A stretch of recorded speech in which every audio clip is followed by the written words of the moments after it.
We were just talking about it starting to feel like fall for real. Sure did. Had that little smell of fall in the air, too. Yeah, the leaves. We do see more leaves on the ground right now, and this is like the third time we've had to say it's starting to feel like fall, Nico, because it keeps reverting back to summer. It just really, it feels like we're on a roller coaster. We have that nice fall weather finally come stick with us, but then we start to see a warm up, but then it starts to cool down again. That's basically going to be the case this weekend, heading into this week. We actually have a warm up toward the end of next week, but I'll go into that in just a second. We're taking a live look at our Irvine camera tonight.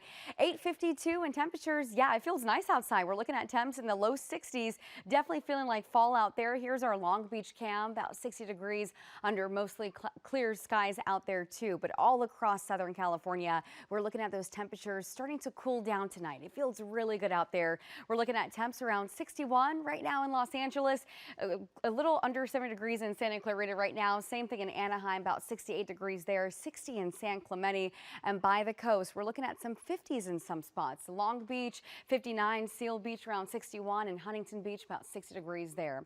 As far as our air quality goes, we're going to be on the moderate side today and even on the moderate side tomorrow as well. But we do have some changes in our forecast. So I'm looking at the Futurecast right now. So this weekend, not really tracking any major changes, but we start to see those changes as we head into next week. So as we head into Monday, we actually have some low pressure moving into our area. It's going to be this trough that you see here. It's coming from the Gulf of Alaska. As we head into Tuesday, it's going to be digging into Northern California, San Francisco, the Central Coast. They can see some rain from this trough that's moving on in. But then by Wednesday, it gets a little bit closer to us. So areas like San Luis Obispo, Santa Barbara counties, they can even see a slight chance of seeing some rain on Wednesday, anywhere between a 10 to about a 20% chance of seeing rain on Wednesday. And then as we head into next weekend, we actually are tracking a warm up heading into next week, and I'll show you in the 7-day. Lows tonight will be in the 50s and some spots in the 60s too.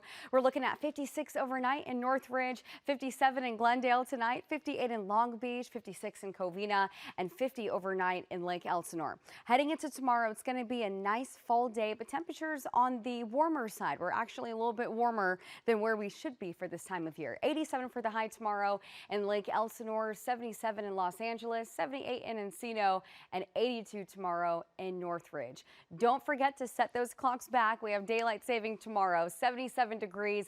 And then as we head into next week, we stick with that 70s trend. It's going to feel really nice, but we have that slight cool down Tuesday, Wednesday, Thursday. But as we head into next weekend, we bump those temperatures back into the 80s. This is that roller coaster that I was talking about. High of 87 tomorrow for the valleys and inland empire, cooling down to the low 80s by Tuesday. Wednesday, we finally get down to the 70s, and then we bump things back up to the 80s as we head into next weekend. Head to the beach. It's going to be nice pretty much every single day next week. We're looking at 70s down to the 60s by midweek. And if you're heading up to Big Bear, we're looking at 60s every single day this week with very chilly overnight lows. We're actually going to be seeing some nights of freezing temperatures in those mountain communities. But for the deserts, it's just going to be perfect this week. 80s these next couple of days, cooling down to the 70s. Palm Springs has a nice little cool down midweek as well, down to the mid to upper 80s. Jory and Liz. Okay, Nico, thank you.